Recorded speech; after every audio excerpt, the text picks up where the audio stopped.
شروع کرتی ہوں اللہ کے نام سے جو بے انتہا مہربان نہایت رحم فرمانے والا ہے۔ فرمایا تم دونوں یعنی انسان اور شیطان یہاں سے اتر جاؤ، تم ایک دوسرے کے دشمن رہو گے۔ اب اگر میری طرف سے تمہیں کوئی ہدایت پہنچے تو جو کوئی میری اس ہدایت کی پیروی کرے گا وہ نہ بھٹکے گا نہ بدبختی میں مبتلا ہوگا، اور جو میرے ذکر سے منہ موڑے گا اس کے لیے دنیا میں تنگ زندگی ہوگی اور قیامت کے روز ہم اسے اندھا اٹھائیں گے۔ وہ کہے گا پروردگار دنیا میں تو میں آنکھوں والا تھا، یہاں مجھے اندھا کیوں اٹھایا؟ اللہ تعالیٰ فرمائے گا ہاں اسی طرح تو ہماری آیات کو جب کہ وہ تیرے پاس آئی تھی تو نے بھلا دیا تھا، اسی طرح آج تو بھلایا جا رہا ہے۔ اس طرح ہم حد سے گزرنے والے اور اپنے رب کی آیات نہ ماننے والے کو دنیا میں بدلہ دیتے ہیں، اور آخرت کا عذاب زیادہ سخت اور زیادہ دیر پا ہے۔ وَمَنْ أَعْرَضَ عَنْ ذِكْرِي، جس کسی نے بھی اعراض برتا، غفلت برتی، بے پرواہی برتی، بے نیازی اختیار کی میرے ذکر سے، میری یاد سے، تو میں اس کی سزا اس کو دنیا میں ہی دوں گا۔ فَإِنَّ لَهُ مَعِيشَةً ضَنْكَا، دنیا کی زندگی اس کے لیے تنگ ہو جائے گی، سب کچھ ہوتے ہوئے بھی اس کا دل خوش نہیں ہوگا، اس کا دل گھٹن کا شکار ہوگا۔ اور پھر یہ معیشتاً ضنکا صرف دنیا میں نہیں قبر میں بھی ہوگی۔ قبر کے عذاب میں جو اہم ترین چیز ہے وہ کیا ہے؟ قبر کا تنگ ہونا، تنگی، بھچ جانا۔ تو ایک زندگی یہ دنیا کی زندگی ہے، دوسری زندگی وہ قبر کی زندگی، اور پھر اگلی زندگی حشر کی زندگی ہے۔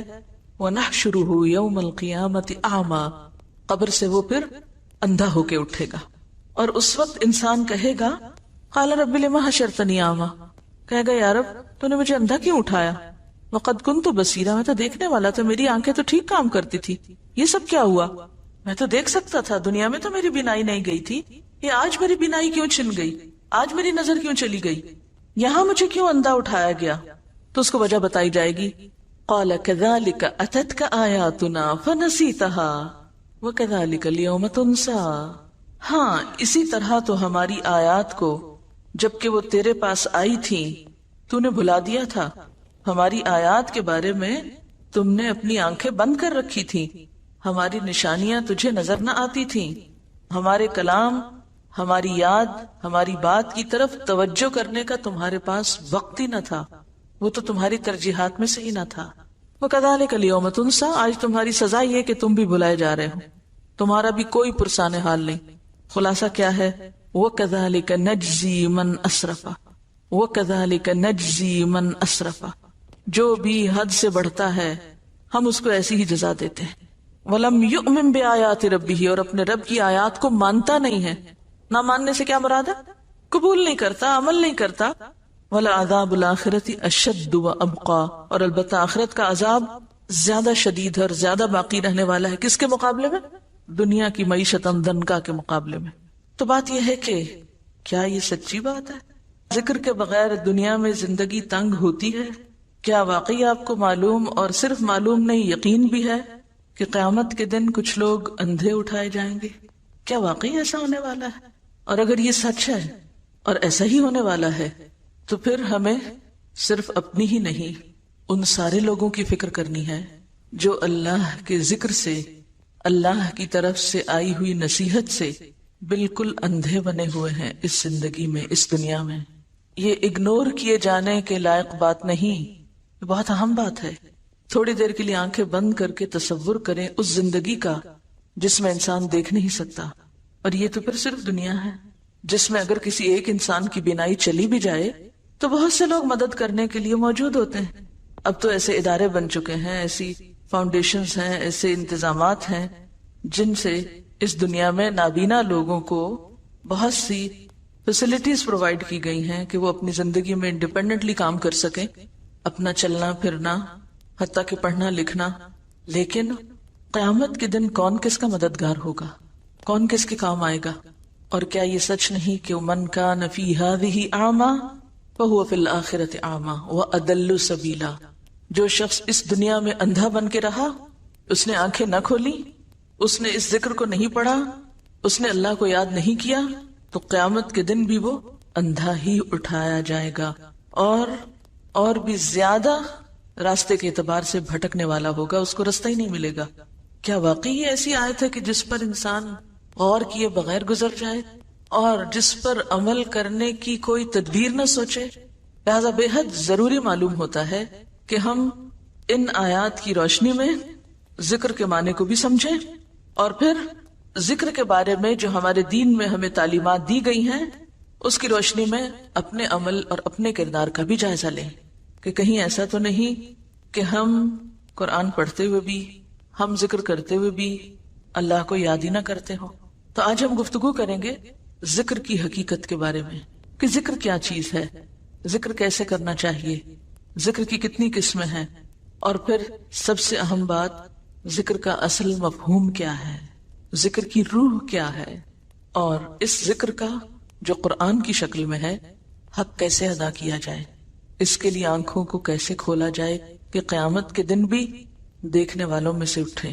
قرآن پاک کی ایک سورت ہے سورت الاعلی، اس میں اللہ سبحانہ وتعالی فرماتے ہیں قد افلح من تزکا وذکر اسم ربہ فصلی بل تؤثرون الحیاۃ الدنیا والآخرۃ خیر وابقی ان ھذا لفی الصحف الاولی صحف ابراہیم و موسیٰ.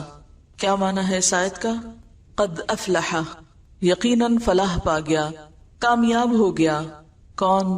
من تزکا، جس نے اپنا تزکیہ کر لیا، اپنے دل کا، اپنے خیالات کا، اپنے اخلاق کا، اپنی عادات کا تزکیہ کر لیا، اس میں سے قبیح چیزیں نکال پھینکی.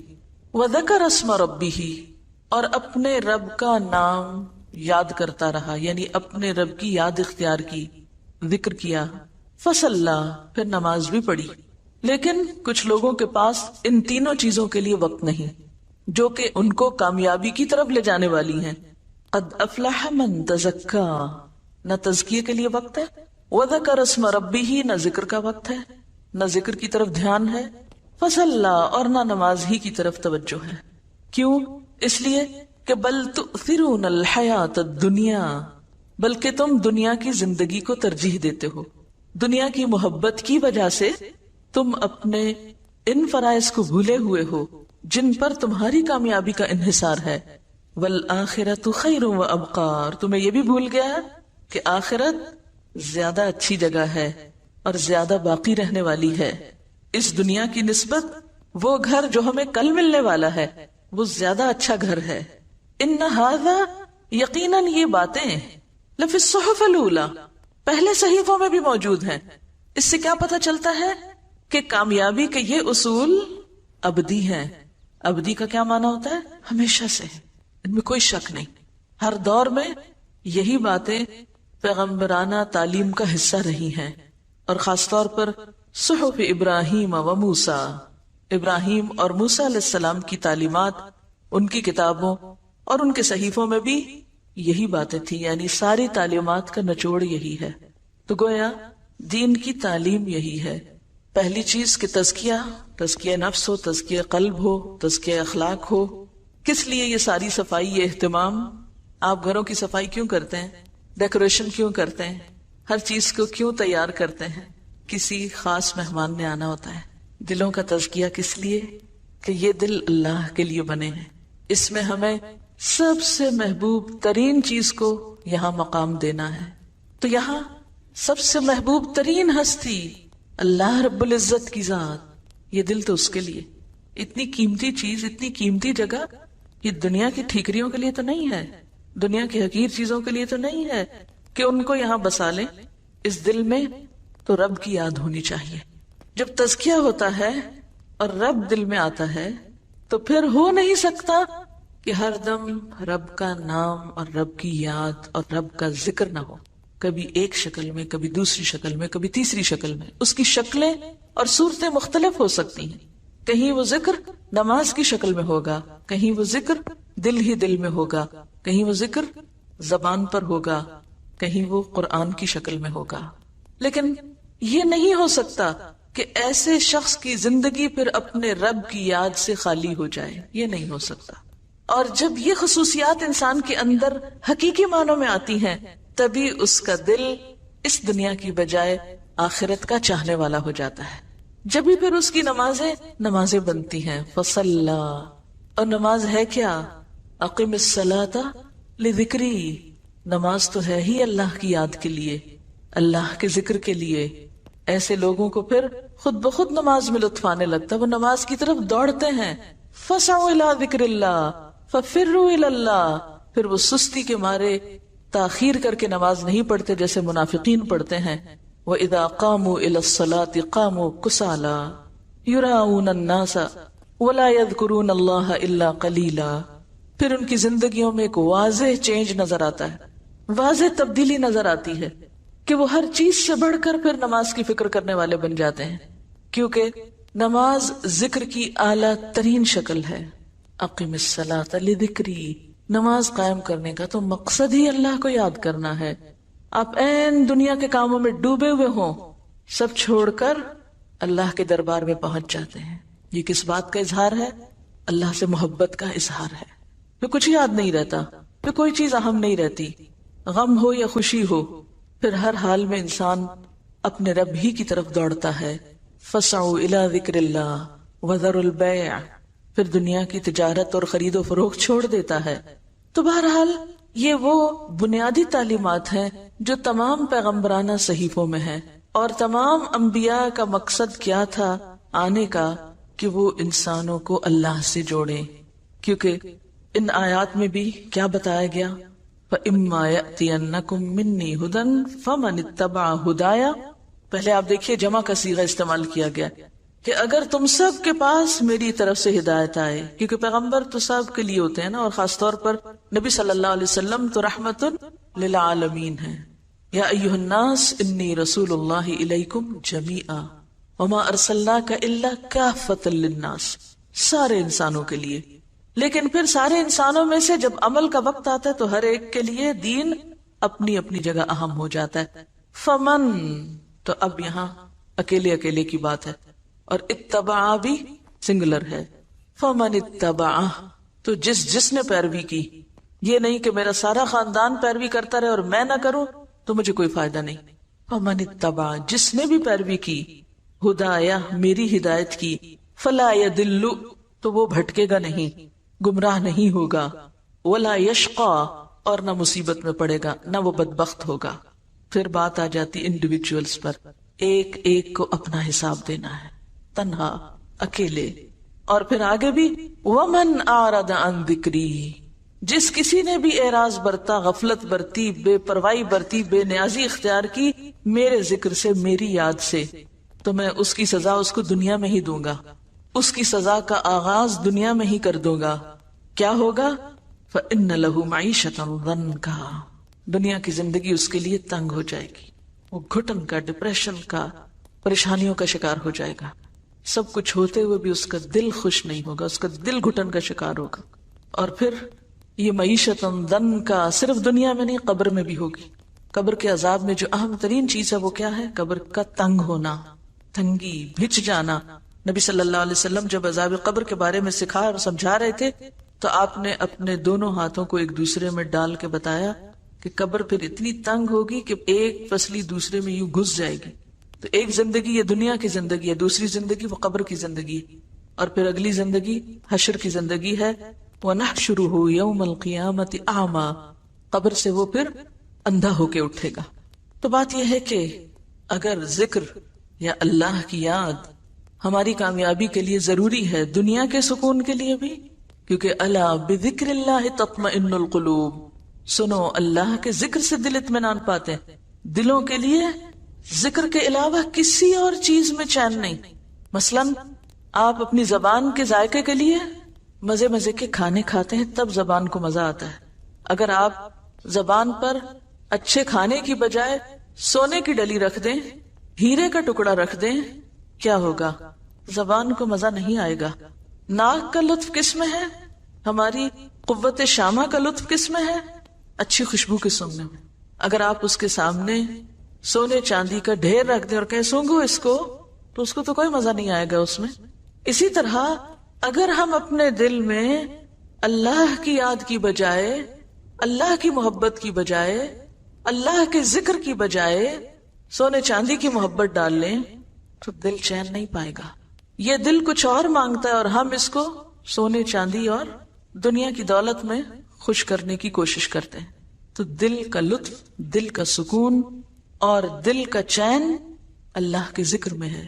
الا بذکر اللہ تطمئن القلوب. اسی لیے ہم دیکھتے ہیں کہ تمام انبیاء نے اپنے اپنے لوگوں کو ذکر کی طرف متوجہ کیا، اور آج بھی دعوت دین دینے والوں کی، تعلیم دین کا کام کرنے والوں کی یہ بنیادی ذمہ داری ہے کہ لوگوں کو اس کی طرف متوجہ کریں. تو اس سلسلے میں ہم دیکھتے ہیں حضرت یحییٰ علیہ السلام کا قول. وہ اپنے لوگوں سے کہتے ہیں وَآمُرُكُمْ أَن تَذْكُرُوا اللَّهَ تَعَالَى. لوگوں میں تمہیں حکم دیتا ہوں، یعنی حکم ہے میرا کہ تم کیا کرو؟ اللہ کو یاد کرو. یعنی صرف مشورہ نہیں دیتا بلکہ حکم دیتا ہوں تم کو. اور ذکر کرنے والا دراصل دنیا کے فتنوں، دنیا کے غموں، دنیا کی پریشانیوں سے ایک محفوظ پناہ گاہ میں آ جاتا ہے، ہر طرح کے خطرات سے محفوظ ہو جاتا ہے، اندرونی بھی اور بیرونی بھی. کیونکہ جب تک بندہ اپنے رب کو یاد کرتا ہے، اللہ اپنے اس بندے کی مدد فرماتا ہے. امام ابن القیم کہتے ہیں کہ ذکر کرنے والے کی مثال ایسے ہی ہے جیسے وہ شخص جس کے پیچھے جلدی سے دشمن چڑھ دوڑے. یعنی اس کے پیچھے کوئی دشمن لگا ہوا ہو. ذرا تصور کریں کہ کوئی پیچھے لگا ہوا ہے آپ کے اور پکڑنے لگا آپ کو. کون ہے دشمن؟ کھلا دشمن، سب جانتے ہیں. کیا وہ کبھی کبھی پیچھے لگتا ہے؟ ہر وقت لگا ہوا ہے اور ہمیں پتہ ہی نہیں، اور ہم اس کا نشانہ بنے ہوئے ہیں، لٹ رہے ہیں اس کے ہاتھوں. تو فرمایا کہ وہ شخص جس کے پیچھے دشمن چڑھ دوڑے اور وہ بھاگتے بھاگتے بھاگتے جلدی سے کسی مضبوط قلعے میں داخل ہو کے اپنے آپ کو بچا لے. یعنی جیسے کوئی دشمن پیچھے آتا ہے تو انسان کیا کرتا ہے؟ جلدی سے کسی قلعے میں، کسی عمارت میں بند ہوتا ہے. تو عموماً آپ ذرا سوچیں، خدا نخواستہ کوئی گھر میں چور آ جائے تو آپ کیا کرنے کا سوچتے ہیں؟ کبھی کبھی آپ سوچتے ہیں نا اگر خدا نخواستہ یا چور آ گئے تو میں کیا کروں گی؟ تو آپ کا کیا جواب ہوتا ہے؟ میں جلدی سے غسل خانے میں گھس جاؤں گی اور میں کنڈی لگا لوں گی، یا کمرہ دروازہ بند کر لوں گی، میں اندر نہیں آنے دوں گی. ایسے بیٹھے بیٹھے سوچتے ہیں نا اپنے بچاؤ کے طریقے. تو بالکل اسی طرح ذکر کرنے والا ایسا ہے کہ جو اپنے دشمن سے بچاؤ کے لیے قلعے میں چلا جائے اور اس کا دروازہ بند کر دے اور دشمن باہر ہی ناکام و نامراد لوٹ جائے. یعنی ذکر اس طرح انسان کو شیطان کی شر اور شیطان کی دشمنی اور اس کے وسوسوں سے محفوظ کرتا ہے. اور ذکر ہی ایسی چیز ہے کہ جو دشمن سے بچاؤ کے لیے ایک ہتھیار ہو سکتا ہے. یہی ایک ذریعہ ہے، یہی ایک قلعہ ہے. لہذا کبھی بھی انسان اس سے غافل نہ ہونے پائے. ابن عباس کہتے ہیں شیطان ابن آدم کے دل پر چھاتی تان کے بیٹھا رہتا ہے، بالکل الرٹ. چھاتی تان کے بیٹھنے کا مطلب کیا ہے؟ بالکل الرٹ. امیجن کریں کہ آپ کا دشمن آپ کے دل پر کیسے بیٹھا ہے؟ جیسے کوئی حاضر باش فوجی ہو. بس جب وہ بھول یا غفلت کا شکار ہوتا ہے یعنی دل، تو فوراً حملہ آور ہوتا ہے، وسوسے ڈالتا ہے. اور پھر انسان جب ذکر کرنے لگتا ہے تو وسوسے رخصت ہونے لگتے ہیں. رسول اللہ صلی اللہ علیہ وسلم نے فرمایا ذکر الہی سے زیادہ انسان کے لیے کوئی چیز عذاب الہی سے نجات دینے والی نہیں.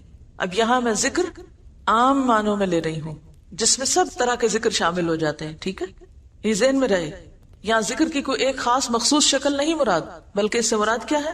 اللہ کی یاد. کیونکہ آخر میں بتاؤں گی آپ کو کہ اللہ کی یاد کا مطلب کیا ہے. اللہ کے عذاب سے بچانے کے لیے سب سے مؤثر نسخہ کیا ہے؟ اللہ کا ذکر، اللہ کی یاد. رسول اللہ صلی اللہ علیہ وسلم نے فرمایا میں تمہیں تمام اعمال سے بہتر، خدا کے نزدیک زیادہ پسندیدہ، تمہارے درجوں کی بلندی کا ذریعہ، سونا چاندی خرچ کرنے سے بہتر اور دشمنوں سے لڑ کر مرنے اور مارنے سے بھی بہتر چیز نہ بتاؤں؟ صحابہ نے کہا جی ہاں اے اللہ کے رسول صلی اللہ علیہ وسلم، آپ ضرور بتائیے. آپ نے فرمایا اللہ کا ذکر کرنا. گویا ذکر تمام عبادات میں افضل ترین عبادت ہے. رسول اللہ صلی اللہ علیہ وسلم نے حضرت معاذ بن جبل سے فرمایا کیا میں تم کو بتاؤں کہ تمہارے اعمال میں سب سے زیادہ اچھا عمل کیا ہے، اور تمہارے مالک کے یہاں سب سے زیادہ پاکیزہ کیا چیز ہے، اور تمہارے رتبے کو سب سے زیادہ بڑھانے والا کیا عمل ہے؟ تمہارے لیے سونا چاندی دینے سے بھی زیادہ بہتر چیز کیا ہے، اور اس سے بھی بہتر کہ تم کل اپنے دشمن سے ملو، تم ان کی گردنیں مارو وہ تمہاری ماریں.